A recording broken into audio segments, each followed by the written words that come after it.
বন্ধুরা, কেমন আছো তোমরা? আমি আজকে এত রাত্রিবেলা ভিডিও বানাচ্ছি তোমাদের জন্য একটি মাত্র কারণের জন্য, সেটি হচ্ছে যে আমার বন্ধুরা কেমন আছে, ওরা কি ভালো আছে? কারণ অনেকে অনেক রকম সমস্যার মধ্যে থাকে। তার মধ্যে সবথেকে বড় কারণ হচ্ছে ফিনান্সিয়াল একটা প্রবলেম থাকে, ফ্যামিলিজ কিছু প্রবলেমস থাকে, জব রিলেটেড কিছু প্রবলেমস থাকে। এছাড়া আরও অনেক রকম সমস্যার সম্মুখীন তাদের দৈনন্দিন জীবনে কিন্তু ফেস করতে হয়। যার কারণে আমি আজকে ভিডিওটি বানাচ্ছি। তার একমাত্র কারণ হচ্ছে যে ধরো তুমি কোনো রকম প্রবলেমের মধ্যে পড়ে গেছো, সেই প্রবলেম থেকে তুমি নিজেকে বের করার জন্য অলওয়েজ চেষ্টা করো।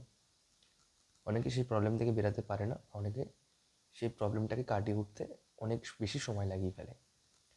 তো আমার কাছে কিছু টিপস আছে যেটা তোমাদেরকে হেল্প করবে এনি সিচুয়েশন, এনি প্রবলেমস থেকে নিজেদেরকে বের করতে।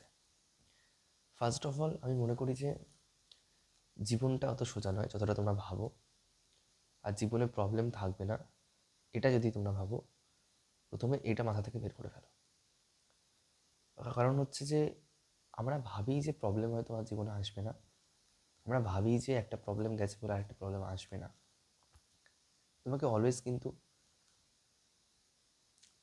অ্যাওয়ারনেস বজায় রাখতে হবে নিজের মধ্যে, যে আমি এই প্রবলেমটা ফেস করেছি, আমার জীবনে কিন্তু আরও অনেক প্রবলেম আসতে পারে।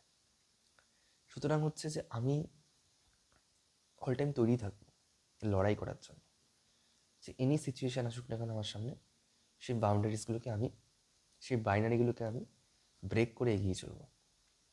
তো জীবন মানেই সমস্যায় ভরপুর থাকবে, প্রতিটা সময় তোমাকে ব্রেক করে করে এগোতে হবে। তাই প্রবলেম বলে কিছু হয় না, সিচুয়েশান বলে কিছু হয় না, এগুলো জীবনের একটা পার্ট, যে পার্টগুলোকে তোমাকে অতিক্রম করতে হবে টিল ডেথ। এটা মাইন্ডসেটে রেখে দাও, দেখবে তোমার লাইফে কোনো প্রবলেম বলে কিছু থাকবে না। ভাববে এটাও আমার একটা লড়াইয়ের একটা প্রসেসিং চলছে, লড়াই করতেই হবে আমাকে, লড়াই ছাড়া এখানে বাঁচা যাবে না। তাই